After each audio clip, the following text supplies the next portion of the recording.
नमस्कार।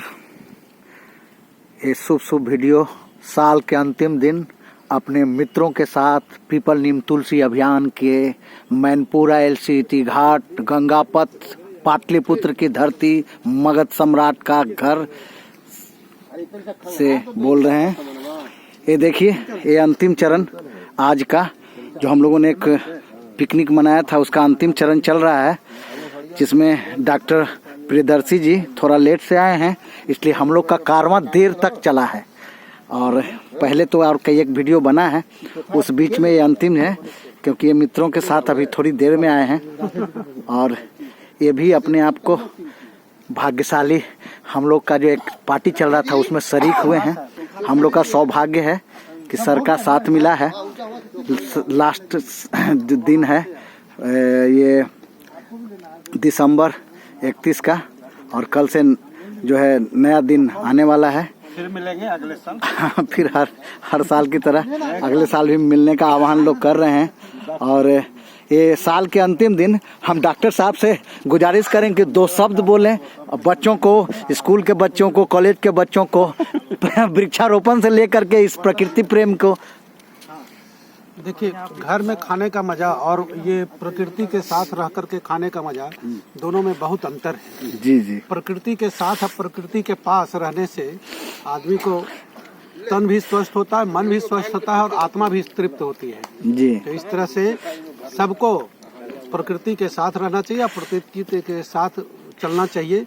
ऐसा सबको मैं आह्वान करता हूँ। जी जी। और खास करके नवयुवक को आह्वान करता हूँ कि वो ये पश्चात सभ्यता में न जा करके अपनी प्राचीन परंपरा को कायम रखें और प्रकृति के साथ रखें। प्रकृति को दोहन मत दीजिए, प्रकृति को संवर्धन कीजिए, प्रकृति के साथ रहिए, तो आपका भी स्वास्थ्य ठीक रहेगा और मन भी ठीक रहेगा, तन भी ठीक रहेगा। बहुत आज के यही कहते हैं कि मन को और तन को दोनों को शुद्ध रखने के लिए प्रकृति को शुद्ध रखना अति आवश्यक है। इसलिए प्रकृति के साथ रहिए, प्रकृति के पास रहिए। और आज के दिन, कल जो दिन मनाते हैं वो कुछ पटाखा फोड़ करके नहीं, कुछ खा करके नहीं, मुर्गा काट के नहीं, एक एक पेड़ लगा करके कल का दिन शुभारंभ करना चाहिए। ऐसा मैं आह्वान करता हूँ। बहुत बढ़िया, बहुत ही सुंदर संदेशों के साथ सर ने एक ही संदेश दिया है कि जब भी जिंदगी को शुरू करना है, आगे बढ़ना, आने पीढ़ियों के लिए कुछ दान देना है, तो प्रकृति का आलिंगन करें, प्रकृति से प्रेम करें और प्रकृति के लिए जो कर सकते हैं वो करें। और यही शुभ संदेश को हम देना चाह रहे थे। और संध्या का समय है, ये गंगा पथ का जो है लाइट जो है लगातार आप जो है तिरंगा में ढका हुआ, और पास में ही जो है बहुत सारी जो है जो डेवलपमेंट प्रोग्राम में जो फैक्ट्रीज हैं, जो बड़े बड़े पुल जो का निर्माण हो रहा है फ्लाईओवर्स के, उसके लिए या पास में ही है। और पास में ही बड़े बड़े खेत हैं और उसके बाद फिर जो है गंगा नदी है। और इस संदेश के साथ मैं जो है डॉक्टर साहब लगे हुए हैं अपने एक मिशन में, अंतिम चरण में। हम डॉक्टर धर्मेंद्र जी, अब ये सभा की समाप्ति हो रही है, आप जो निफिक्र लग रहे हैं, 2 शब्द प्रकृति के लिए, क्योंकि आपका योगदान अहम रहा है इस आज के आयोजन में। 2 शब्द आपसे चाहेंगे इस गंगा पथ से।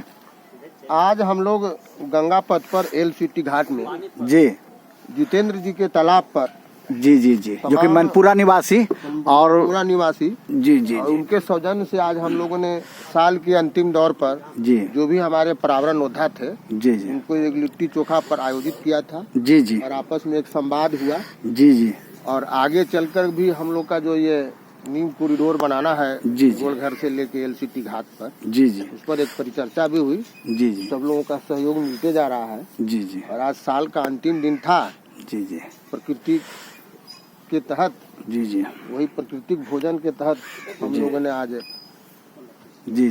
कार्यक्रम का आयोजन किया। अब आप समाप्ति की ओर है, 11 बजे से हम लोग हैं। और आप लोगों से भी हम चाहेंगे कि प्रकृति के प्रति सचेत होने की जरूरत है। आज पौराणिक पौधाओं के प्रति जो लोगों का रुझान कम हो गया है, और दिन प्रतिदिन शहरों का जो वायु है वो प्रदूषित होते जा रहा है। आने वाला परिवेश में हम आजकल जो आर्थिक दुख के पीछे भाग रहे हैं, लेकिन यह अर्थ काम नहीं देगा अंत में सारा अर्थ जो है आपको डॉक्टर के यहाँ पहुँचाना होगा। इसलिए सचेत होने की जरूरत है और हम सबको संकल्प के साथ पौराणिक पौधा में जो हमारा राष्ट्रीय वृक्ष बरगद है उसके कहीं न कहीं अपने स्तर से अपने जन्मदिन पर, अपने सालगिरह पर या अपने बुजुर्गों की स्मृति में एक राष्ट्रीय वृक्ष और एक राजकीय वृक्ष पीपल लगाने की आवश्यकता है ताकि आने वाले पीढ़ी को शुद्ध प्राणवायु मिल सके। यही संदेश है मेरा साल की अंतिम विदाई में। सर, नए जो स्टूडेंट्स हैं, कॉलेज के विद्यार्थी हैं, उनके लिए कुछ ऐसा कुछ जो आने वाले धरोहर के लिए विद्यार्थी अभी कच्चा मिट्टी है। जी। उस कच्चा मिट्टी को ढालने के लिए भी जो भी प्रोफेसर हैं कॉलेज के या फिर स्कूल के जो शिक्षक हैं, प्रधानाध्यापक हैं जी, उनसे भी मैं आग्रह करना चाहूँगा जी कि वो अपने बच्चों को पर्यावरण का सही पाठ पढ़ा करके जी और उन स्कूल के प्रांगण में हो, गांव में हो जी, उन लोगों से राष्ट्रीय वृक्ष और राजकीय वृक्ष के प्रति लोगों को संवेदनशील बनाना होगा जी। और हम तमाम लोगों को राष्ट्रीय वृक्ष और राष्ट्रीय वृक्ष से परिचय करा करके उसके प्रति एक जन क्रांति अभियान चलाना होगा। तभी धरती का श्रृंगार बचेगा, तभी मेरा श्रृंगार है। बहुत बहुत अच्छी बात। प्रकृति के प्रेमी डॉक्टर धर्मेंद्र जी, इन्होंने एक सुंदर संदेश दिया है और इस संदेश को जन जन तक पहुंचाएं। जिन्हें भी ये कॉपीराइट वीडियो नहीं है, जिनको भी चाहें अपने हिसाब से इस वीडियो को भेज सकते हैं। और ये पाटलिपुत्र की धरती, अशोक सम्राट की धरती, बौद्ध की धरती हरदम संदेश देता रहा है। पहले भी संदेश दे चुका है, शांति का संदेश पूरे दुनिया में, और ये हरियाली का संदेश देता है। और जन जन से यही आह्वान करता है कि उठो जवानों, उठो विद्यार्थियों, उठो कॉलेज के, स्कूल के, यूनिवर्सिटी के लोगों, और प्रकृति के गहना से सजा दो। प्रकृति का गहना पेड़ है, प्रकृति का कोई और दूसरा माध्यम नहीं है, क्योंकि जब तक स्वच्छ प्राण वायु नहीं होगा, स्वच्छ वातावरण नहीं होगा, हमारा धन दौलत जो भी है कोई काम नहीं देने वाला। देखिए, प्रकृति प्रेम में इन्होंने जो भी बनाया गया है, ईंट मिट्टी कुछ भी नहीं उपयोग करके इस तरह से बांस का घर बनाया गया है। और इस संदेश को मैं जन जन तक इस गंगा की, पाटलिपुत्र की धरती से, गंगा पथ से प्रबोध पटेल, मैं यही संदेश देता हूँ, आह्वान देता हूँ सबको। सत सत नमस्कार। जय बिहार, जय भारत, जय